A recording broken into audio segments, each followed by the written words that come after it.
உயர் சாதி பற்றும் பெருசாதி நட்பும் பறையர் பேரினம் ஒன்று கூடும் பறையர் வாழ்வுரிமை அரசியல் மாநாடு நாள் மே 18, 2025 ஞாயிற்றுக்கிழமை காலை 10 மணி முதல் 1 மணி வரை. இடம் அரசன் கார்டன் மகால், பெரம்பலூர் புதிய பேருந்து நிலையம் எதிரில், பெரம்பலூர். புரட்சி தமிழகம் பறையர் பேரவை மாநில தலைவர் ஏர்போர்ட் தா மூர்த்தி அழைக்கிறார்.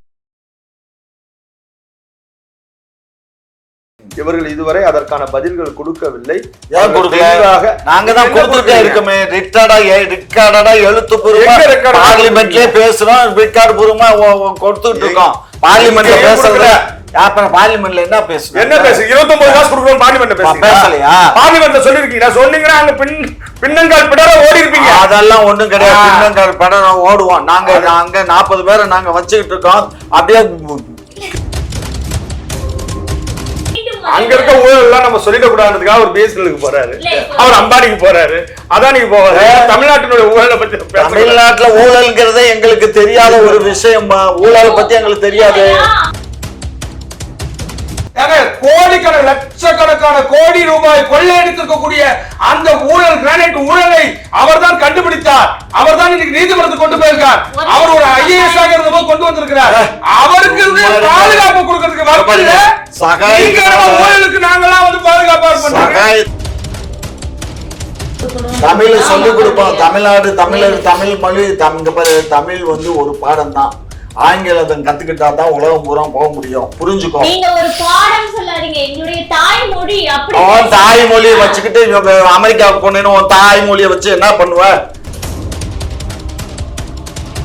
தலை தூக்கலாம் விட மாட்டான். அவனுடைய அந்தந்த வட்டார மொழிகள் மூலமாக படித்து சொல்லிக் கொடுத்து அவன் அந்த நாட்டை முன்னேற்றுகின்றான். ஆனால் இந்த பாழா போன இந்த தமிழ்நாட்டில் இவங்களுக்கு என்ன ஒரு கற்பனை இருக்குன்னு சொன்னா, கோட்டு சூட்டு போட்டவர்கள் எல்லாம் மிகப்பெரிய மெத்த படித்தவர்கள், அறிவாளிகள் என்கின்ற அந்த மனோபாவம் ஆங்கிலேயர்களுடைய அடிமைகளாக இவர்கள் இருந்த காரணத்தினாலே அவர்களுக்கு வந்துவிடுச்சு.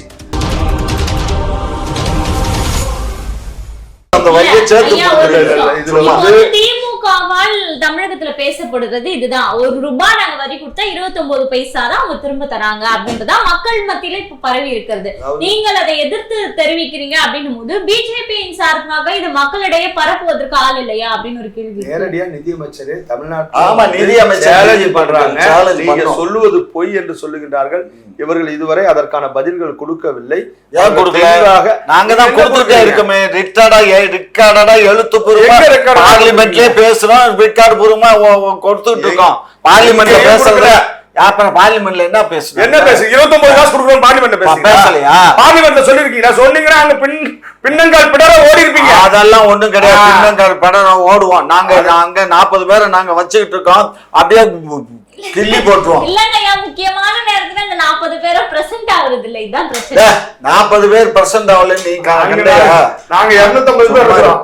இவங்க 250 பேர் வச்சுக்கிட்டு நம்ம இந்தியா கூட்டணி எவ்வளவு? இந்தியா கூட்டணிக்கு அதுக்கு வித்தியாசம் வெறும் 15 MP தான். புரிஞ்சுக்கோ. இந்தியா கூட்டணிக்கு அதுக்கு வித்தியாசம் 15 MP தான். சும்மா இல்ல. ஊனாக்க உடனே கேஸ். பாரு, ராகுல் காந்தி மேல ஒரு மறுபடியும் ஒரு வழக்கு. இவங்களுக்கு வழக்கு போடுறது ஈடிய வச்சு வழக்கு சம்பந்தம் அதெல்லாம் போட்டுக்கிட்டு தான் இருக்கானுங்க. இப்ப சம்பந்தம் இல்லாம ஒரு ஏற்கனவே ஒரு பத்திரிக்கை, அந்த பத்திரிகையில இருந்து ஒரு பைசா கூட ஒரு செக்கோ அல்லது ஒரு பைசாவோ யாரும் எடுக்கவும் இல்லை. டிரான்சாக்சனே இல்லை கடந்த 20 வருஷமா. அத வந்து இப்ப அந்த கேஸ் போட்டு அவங்கதான் இந்த பத்திரிகை நேஷனல் ஹெரால்டு கேஸ். இதை மோடி போட்டாரா? மோடி போட்டாரா இல்லையா? இப்ப யாரு இருக்கா? 25 வருஷமா நீங்க அது இந்த வழக்குகள் எல்லாம் பல ஆண்டுகளாக அவர்களுடைய பணத்தை கொண்டு வந்து அவர்கள் ஒரு ட்ரஸ்ட் வச்சிருந்தாங்க. அந்த ட்ரஸ்ட்ல இருந்து இவர்கள் என்ன பண்ணா, அந்த போர்டு கமிட்டி எல்லாம் மாற்றி அதுல நடந்த ஊழல் சம்பந்தமாக நேஷனல் ஹெரால்ட்ல சுப்பிரமணிய சாமி வழக்கு போட்டு அந்த வழக்கு நடந்துட்டு இருக்குது. இதை கொண்டு வந்து நீங்க மோடியோட முடிச்சு போறீங்க. சுப்பிரமணிய சாமி யாரு சுப்பிரமணிய சாமி? மோடி அவர்களுக்கு எதிராக பேசக்கூடியதான் சுப்பிரமணியம். அதெல்லாம் இல்ல, அவன் நிதியமைச்சருக்கு எதிராக உடனே அதெல்லாம் நீங்க பாருங்க. சுப்பிரமணிய சாமியை நீ இப்ப எங்களை திட்டுற மாதிரி திட்டு, நாங்க கொள்ளையடிக்கிற மாதிரி கொள்ளையடிச்சுட்டு இருக்கீங்க. கொள்ளை கூட்டம் நீங்க எங்களை பத்தி பேசுது. இது வந்து ஏதோ பாருமா, ஒரு விஷயம் புரிஞ்சுக்கோமா. வைத்தறிச்சலா இருக்குமா. 16 லட்சம் கோடிமா போன வருஷம் மாத்திரம் வஜா பண்ணிருக்கு. அவரு செந்தில் எனக்கு தெரியல. ஆதாரமற்ற குற்றச்சாட்டு இல்ல. இந்த சார் இப்பயே வச்சிருக்கேன் sir. Reserve Bank of India அறிவிச்சது sir. Reserve Bank of India தப்பா 16 சொல்லலாம். லட்சம் கோடி என்ன மஜா பண்ணிருக்கு. வராக்கடன்னு சொல்லி வராக்கடன் என்ன அர்த்தம்? வராக்கடன் என்னன்னா உங்க அரசு கடனை கொடுத்துட்டு அதை வாங்க இல்லாம மோடி கையூட்ட வாங்கிக்கிட்டு தள்ளுபடி தள்ளுபடி அதெல்லாம் தள்ளுபடி பண்ணல. நீங்க பண்ணுவீங்க, சும்மா இருங்க. நிரவ் மோடி எந்த காலம் அதெல்லாம் புடிஞ்சாச்சு. இங்க பாருங்க, நிரவ் மோடியும் சரி, இங்க மேக்டவுல் நம்ம இவருடையதும் சரி, அதெல்லாம் வசூல் பண்ணியாச்சு. அவங்க தர வேண்டியது இன்னும் ஒரு 50 கோடி 60 கோடி தான். யாரு அது ஏற்கனவே காங்கிரஸ் அரசு உடனே டபாய்க்கிறீங்க. என்ன டபாய்க்கிறோம்? நிரவ் மோடி என்பவர் காங்கிரஸ் ஆளுகின்ற அந்த மத்தியில ஆட்சி நடத்தும் பொழுது அவர் வாங்கிய கடனுக்கு திரும்பவும் காசு கட்டலன்னு அவர் தொடர்ந்து நிலுவையாக வைத்திருந்ததை திரும்ப தரலன்னா உங்களை கைது செய்வோம் என்று சொன்ன உடனே நாட்டை விட்டு ஓடுகிறார். அவருடைய சொத்துக்களை நாம் முடக்கிறோம். யாரு? மத்திய அரசாங்கமா பாஜக வந்த பிறகு அந்த சொத்துக்களை முடக்கி அவர்கிட்ட இருந்து நாம் என்ன பண்றோம்? அந்த சொத்துக்களை நாம பறிமுதல் பண்றோம், நாட்டுடைமை ஆக்குறோம். இந்த நிகழ்வுகளை எல்லாம் தொடர்ந்து செய்யக்கூடிய ஆட்சியாக பாரதிய ஜனதா கட்சி ஆட்சி இருக்குது. உடனே இதெல்லாம் தள்ளுபடி செய்யறோம்னு சொல்றாங்க. தள்ளுபடி வேவர் செய்யறோம்னு சொன்னா அவர்கள் மீது என்னன்னா இப்போதுக்கு தற்காலிகமாக நிறுத்தி வைத்திருக்கின்றோம். அவர்கள் எப்பொழுது வேண்டுமானாலும் அவர்கள் மீது என்ன பண்ணலாம்? நடவடிக்கை எடுப்போம் என்பதுதான் அவங்க சொல்லியிருக்காங்க. இது வெறும் என்ன தவறு இருக்கு? மோடி கேஸுங்கிறது வெறும் 700 லட்சம் கோடி தான், புரியுதா? ஆனா 16 லட்சம் கோடி எங்க இருக்குது? வெறும் 700 கோடி எங்க இருக்குது? என்ன ஐயா ஒரு 90,000 அதாவது 90,000 கோடி இது பேங்க்ல கடனை வாங்கி அந்த ஆளு கடனை கட்ட முடியாம எல்லோ நோட்டீஸ் கொடுத்துட்டான். எல்லோ நோட்டீஸ் கொடுத்துட்டு அதை ஆக்ஷன்ல கொடுத்தா யாரும் கேட்க வரல. இன்னும் 5,000 கோடிக்கு அவன் அண்ணனுக்கே அந்த இதை கொடுக்குறானுங்க. அனில் அம்பானியுடைய ப்ராப்பர்ட்டியை அவன் அண்ணன் எடுத்துக்கிறான். கடைசியில அதே ஆளுக்கு 40,000 கோடியை விமான அக்சசரி செய்யுது. ஒரு பேங்க்ல வராக்கடனும் மஞ்சள் நோட்டீஸ் கொடுத்த ஒரு நபருக்கு 40,000 கோடியை கொடுத்து நீ உதிரி பாகங்களை செஞ்சு கொடு, எந்த விதமான முன்னனுபவம் இல்லாத கவர்மெண்டே இருக்குது. பெங்களூர்ல இந்தியன் ஏரோநாட்டிக்ஸ் இருக்கு, ஏன் அங்க கொடுக்க வேண்டியதுதானே? எதுக்கு இந்த ஆளுக்கு கொடுக்குறா? இவனே களவாணிப்ப அவன்கிட்ட கொடுத்து செய்கின்றியா? அப்ப உங்க அரசு அந்த களவாணித்தனத்துல கூப்பிட்டு சேருதா? அதை எப்படி மறுக்க முடியும்? இல்ல அவர் என்ன கேக்குறாருன்னா திருடரிடமே சாவியை கொடுப்பது நியாயமா? பிசினஸ் பண்றாங்க. அனில் அம்பானியா இருக்கட்டும், அம்பானியா இருக்கட்டும், இவர்கள் எல்லாமே பிசினஸ் செய்யக்கூடியவர்கள். இன்னைக்கு இருக்கக்கூடிய அத்துணை பிசினஸ் செய்யக்கூடியவர்கள் கூடிய பிசினஸ் நடந்துட்டு இருக்கு. அவர் அந்த கம்பெனி நடத்துகின்றார். அனில் அம்பானி நடத்துவதற்காக அவர் கேட்கிறாரு. அந்த பிசினஸ் அவர் நடத்துறதுக்கு கொடுக்குறாங்க. அவர் தொழில் ரீதியாக பல்வேறு விதமான அவர் பல்வேறு தோல்விகளை நடந்திருக்கலாம். பேங்க்ல அவர் கடன் வாங்கினாரு, கடன் கட்ட முடியாத நிலைக்கு வந்திருக்காரு. மோசடி என்பது ஏமாற்றி பண்றது. ஏமாற்றி பண்றது நம்முடைய தோல்வி. நம்முடைய ஒரு 1000 ரூபாய் லாஸ் ஆயிடுச்சுன்னு நீங்க ஒரு 5000 வங்கியில லாஸ் ஆயிட்டதுக்கும் வித்தியாசம் இல்ல. லாஸ் ஆனா வங்கி விட்டுருமா? அது விட வேண்டியது இல்ல. சொத்தை அவர்கள் முடக்குவாங்க. சொத்து கத்திரிக்கா முடக்கிட்டீங்க. எஸ் பேங்க் என்னங்க நடவடிக்கை எடுத்துச்சு? இப்ப அவருடைய சொத்து 5000 கோடிக்கு அவன் அண்ணனுக்கு அதை ஏலத்துல எடுத்து கொடுத்தீங்க, தெரியாத? ஏலம் விடப்படுவாங்க. இப்ப என்ன பண்ணுவாங்க? ஒரு பேங்க்ல 90,000 கோடி கடனுக்கு 90,000 கோடிக்கு வெறும் 5000 கோடி வந்தா போதுமா? 85,000 கோடி தான். அதுக்கு என்ன பண்ண முடியும்? ஏலத்தை எவ்வளவு போகுது அதுதான். 85,000 கோடி வாங்குறதானே 90,000 கோடிக்கு. அதான் நிறைய வச்சிருக்காரு ஸ்டாலின் ஐயா. அது நீங்க தான் கணக்கு பிள்ளை. நீங்க பிள்ளையா எடுக்கிற ஏலத்துல சும்மா ஒரு சொத்தை பறிமுதல் பண்றாங்க. ஏலம் எடுக்கிறது நீங்க போய் எடுக்கிறது கம்மியா இருந்தா அதெல்லாம் கூட ஒரு பக்கம் விட்டு அப்படிப்பட்ட நபருக்கு திரும்ப 40,000 கோடியை கொடுத்து இப்ப அந்த விமானங்கள் வெளிநாட்டுல இருந்து வாங்குற அந்த விமானத்தினுடைய அக்சசரி செய்யறதுக்கு நீங்க 40,000 கடனை தர்றீங்க. இந்த 40 அட்வான்ஸ் கடன் இல்ல, அட்வான்ஸ் பேமெண்டா 40,000 தர்றீங்க. இந்த 40,000 கொடுத்தா அந்த சேர்மனே வைத்தறிய பேசுறாரு, நாங்க எங்களுக்கு இதுவரை இருக்கிற கடனே 10,000 தான் இருக்கு. இன்னொரு ஏரோநாட்டிக்ஸினுடைய சீஃப் சொல்றாரு 10,000 கடன் தான் இருக்கு. இந்த பணத்தை எங்களுக்கு கொடுத்தா நாங்க இந்த அக்சசரிஸ் அதுக்கு தேவையான தளவாட சாமான்கள்லாம் எங்கள்கிட்ட இருக்கு, நாங்க ஈஸியா செஞ்சு கொடுத்துருவோம். நம்ம இங்க இது அரசாங்கத்துக்கு இங்க வர்ற வருமானம் அரசாங்கத்துக்கு தானே போகுது அப்படின்னு அவர் பேசுறாரு. எது உண்மை? இது ஒரு பக்கம். இதே மாதிரி பிஎஸ்என்எல் நம்ம மொபைல் இருக்க நமக்கு இன்னுமே 5G வரல. இவங்களுக்கு சாட்டிலைட்ல இருந்து யாருக்கு கனெக்ஷன் போகுது? ஏர்டெல் போகுது, ஜியோ போகுது. அவங்களுக்கு மட்டும் எப்படி போகுது? ஏன் பிஎஸ்என்எல் கொடுக்கல? பிஎஸ்என்எல் சொத்தெல்லாம் என்ன ஆச்சு? பிஎஸ்என்எல் டவர் இருக்கு பாருங்க, எல்லா டவரும் இதுவரை பணமே கொடுக்காம இவன் யூஸ் பண்ணிட்டு இருந்திருக்கான். இப்ப அவங்க சிஏஜி அறிக்கையில புடிச்சு வாங்கிட்டு இருக்கானுங்க. கிட்டத்தட்ட ஒரு 2500 10,500 டவரை வந்து மிஸ்யூஸ் பண்ணி இவன் அதுல மாட்டி இது ஒளிபரப்பு பண்ணியிருக்கான். இதெல்லாம் என்னங்க அதான் செஞ்சில நீங்க வாய் பிடிச்சதோ மாங்காய் பிடிச்சதோன்னு பேசுறீங்க. பட் உங்க கட்சிக்கு நீங்க ஆதரவு பேசுறேன். 2014 வரைக்கும் பிஎஸ்என்எல் டவர் தான் யார் யூஸ் பண்ணிட்டு இருந்தான்றீங்க? எப்ப 2004 இருந்து 2014 வரைக்கும் அப்ப எல்லாம் அவங்க தனித்தனியா ஏர்டெல் டவர் போட்டாங்க. ஏர்டெல் டவர் நாங்களே 13 டவர் கட்டி கொடுத்துருக்கேன். புரிஞ்சுக்கோங்க, ஏர்டெல் டவர் நானே 14-15 டவர் கட்டினேன். என் மச்சனை என் அண்ணன் தங்கச்சி பையன் அவன் ஏகப்பட்ட டவர் கட்டினான். புரியுங்க. அதே மாதிரி இவங்க வந்து நிறைய அப்ப வந்து ஒவ்வொரு வீட்டு மாடிகள்லயும் டவர் போட்டாங்க. ரிலையன்ஸ் போட்டாங்க. அதுலதான் அவன் ரிலையன்ஸ் தான் இவன் ஜியோ விலைக்கு வாங்கினான். அதை போடுறேன்னு சொல்லிட்டு அவனுக்கு பத்தலைன்னு சொல்லிட்டு பூரா அன்அபிஷியலா எல்லாத்தையும் வளைச்சு போட்டு இன்னைக்கு ஜெய நடக்குது. பிஎஸ்என்எல் அப்படி அங்க இருந்த வேலைக்காரன புறம் புரியல. பிஎஸ்என்எல் வந்து இவங்க காங்கிரஸ் ஆட்சி காலத்துல மிகப்பெரிய ஒரு வரக்கூடிய ஒரு ஆமாங்க, பிஎஸ்என்எல் தாங்க நல்ல முறையில் நடந்துகிட்டு இருந்துச்சு காங்கிரஸ் ஆட்சி காலம். இங்க பாருங்க, நாளைக்கு டிபேட் வச்சுக்கிறேன், நீங்க வைக்கலாம். நான் வர சொல்றேன் பிஎஸ்என்எல் அந்த சீஃப் இவரை வர சொல்றேன், அந்த யூனியன் லீடரை. அவர்கிட்ட நீங்க உட்காந்து பேசுங்க. ஏறாங்கிறத அவர் புட்டு வைப்பாரு. அந்த ஆட்சியில் என்ன நடந்துச்சு, இந்த ஆட்சியில் என்ன நடந்துச்சுன்னு நான் அவரை டைம் ஃபிக்ஸ் பண்ணிட்டு அவரை கூப்பிட வந்து உட்காருங்க. நம்ம திமுக ஆட்சியில் என்ன நடக்குதுன்னு பேசலாம் அப்படின்னு இப்ப மீண்டும் அங்க இருக்க ஊழல் எல்லாம் நம்ம சொல்லிட கூடாதுக்காக ஒரு பிஎஸ்என்எலுக்கு போறாரு, அவர் அம்பானிக்கு போறாரு, அதானிக்கு போறாரு. தமிழ்நாட்டினுடைய ஊழலை பத்தி தமிழ்நாட்டுல ஊழல்ங்கிறதே எங்களுக்கு தெரியாத ஒரு விஷயம். ஊழலை பத்தி எங்களுக்கு தெரியாது. இல்லம்மா, சகாயத்துக்கு ஏன் காவல்துறை பாதுகாப்பு எடுத்தாங்க? இல்லம்மா, ஊழல்னா பாதுகாப்பு வந்து சகாயம் என்ன பண்ணாருன்னா கிரானைட் ஊழல வெளியே கொண்டு வந்து அவர் விசாரணையில வந்து என்ன பண்ண போறாரு, அவர் வந்து சார்ஜ் சொல்ல போறாரு. அவருடைய பாதுகாப்பை நீக்கிறாங்க. ஏன் நீக்கிறீங்க? உங்களுக்கு பயம்? பாதுகாப்பை எப்ப நீக்கிட்டீங்களா? போன வாரம் எப்போ? போன வாரம் இல்லையா? சகாயம் எனக்கு உரிய பாதுகாப்பு இல்லாம நான் எப்படி சாட்சி சொல்றது? அவருக்கு எந்த விதமான எதிரிகள் இல்லைன்னு எங்களுக்கு சிஐடி ரிப்போர்ட் வந்த. அப்ப உதயநிதிக்கு அவ்வளவு ஆபத்து இருக்கா? அவ்வளவு பாதுகாப்பு இருக்கு? ஏங்க அவரு பண்ணினது பூரா அவங்க எல்லாம் அவர் பண்ண ஒரு நல்ல வியாபாரம். யாருக்கு போலீஸ் பாதுகாப்பு இருக்குன்னு சொல்ல முடியும்? இந்த கட்சியிலே இன்னைக்கு இருக்கக்கூடிய எத்தனையோ தலைவர்களுக்கு இவங்க கூட்டணி கட்சியினுடைய தலைவர்கள் எல்லாருக்கும் பாதுகாப்பு கொடுத்திருக்கீங்க. நாங்க ஒன்றிய அரசுங்க. இப்ப ஒண்ணு இல்ல, வேல்முருகன் அவருக்கு யார் பாதுகாப்பு கொடுத்தது? CN ராமமூர்த்திக்கு யார் பாதுகாப்பு கொடுத்திருக்கா? நான் அப்படியே சொல்ற கருணாசுக்கு யார் பாதுகாப்பு கொடுத்திருக்கிறா?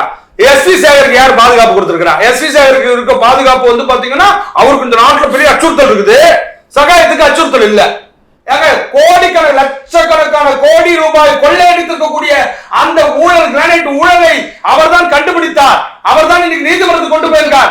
அவர் ஒரு IAS ஆக இருந்தபோது கொண்டு வந்திருக்கிறார். அவருக்கு பாதுகாப்பு கொடுக்கிறதுக்கு வரல.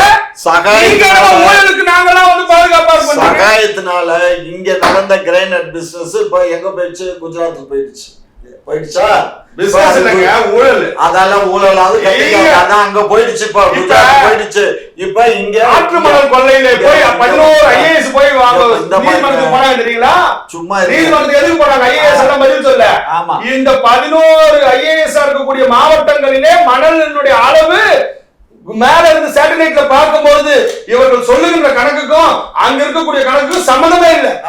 அப்பேற்பட்ட ஊழல் இந்த திமுக ஆட்சியில கொடி கட்டி பாருங்க. ஆமாங்க, சாக்லேட் கணக்குல வேலை பார்த்து இத்தனை இது வந்து எத்தனை ஆழத்துல இன்னைக்கு பள்ளம் இருக்குன்னு கண்டுபிடிக்க முடியுங்க. அததான் சொல்லி இருக்காங்க. அததான் நீதிமன்றம் தாக்கல் பண்ணிருக்காங்க.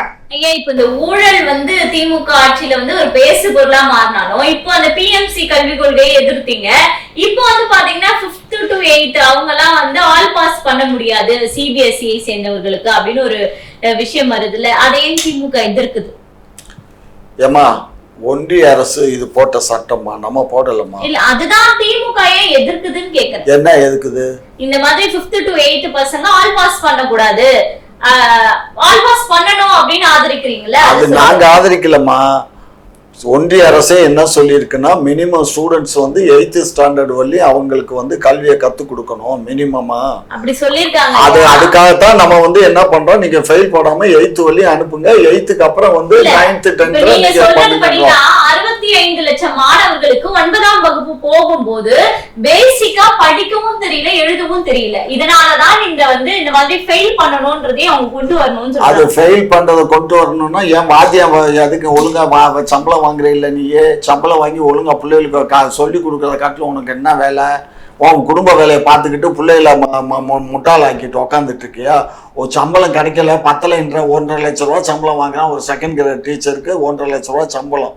இதுக்கு மேல யாராவது ஒரு IAS ஆபீசருக்கு என்ன சம்பளம், IPS ஆபீசர்ஸ்க்கு என்ன சம்பளம்? அந்த சம்பளத்துக்கு ஈக்குவலா ஒரு செகண்ட் கிரேட் டீச்சர் சம்பளம், புரியுதா? அவன் IPS முடிச்ச ராத்திரி பகலா வேலை பார்க்குறவங்களுக்கு அது இவங்க ஒரு நாளைக்கு 3 கிளாஸ் எடுத்தாலே பெரிய விஷயம். இவங்களுக்கு இவ்வளவு சம்பளம், அவங்களுக்கு அவ்வளவு சம்பளம். இவ்வளவு சம்பளத்தையும் வாங்கிக்கிட்டு எனக்கு அது வேணும் இது வேணும், பஞ்சப்படி வேணும், கத்திரிக்காய் வேணும், கருவாடு வேணும்னு அதுக்கு ஊர்வலம் ஊர்பாட்டம்.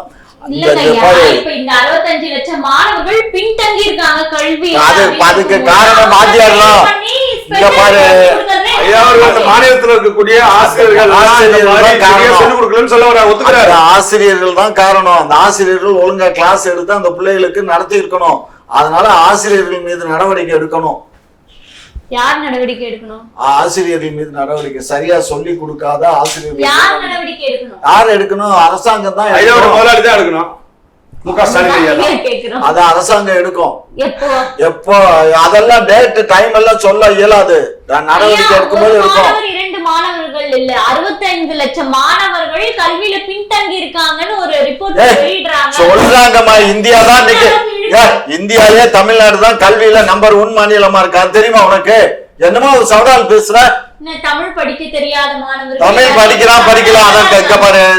ஆங்கிலம் எல்லாத்துலயும் ஆங்கில வழி கல்வி நம்ம கிட்ட இருக்குங்க. ஆங்கிலத்தை இன்னைக்கு உலக நாடுகள் பூரா இன்னைக்கு சைன் பண்றது பூரா தமிழன் தான் போய் உட்காந்துட்டு இருக்கான். எல்லாம் மிகப்பெரிய பவர் இல்ல. இங்க வந்து நமக்கு இந்த கல்வி கொள்கையை எடுத்துக்கிட்டாக்க இந்தியாவை வந்து நம்பர் 1 நம்ம, அதுக்கு அடுத்து கேரளா, அதுக்கு அடுத்து கர்நாடகா, இப்படித்தான் மாநிலங்கள் இருக்கே தவிர நம்ம கல்வியில ஒன்றும் பின்தங்கி இல்லை. ஆனாலும் நம்ம அதிகப்படியான மாணவர்கள் வந்து இன்னும் கல்வி நல்ல முறையில கத்துக்கணும். அதுக்கு இந்த ஆசிரியர்கள் இடையூறா இருக்காங்க. இவங்களை எல்லாம் வீட்டுக்கு அனுப்பிச்சு புதுசா ரெக்ரூட் பண்ணி வாத்தியார்களை போட்டோம்னு வச்சுக்க, நல்லா இருக்கும். அதிரடி நடவடிக்கை எடுக்கலாம். ஜெயலலிதா அம்மா எடுத்த மாதிரி எடுக்கணும். ராத்திரியா வீடு பூந்து எல்லாத்தையும் கைது பண்ணி கொண்டு உள்ள அடைச்சாங்க. ஆமா, அது மாதிரி பண்ணுனாதான் இதெல்லாம் சரியா இருக்கும்.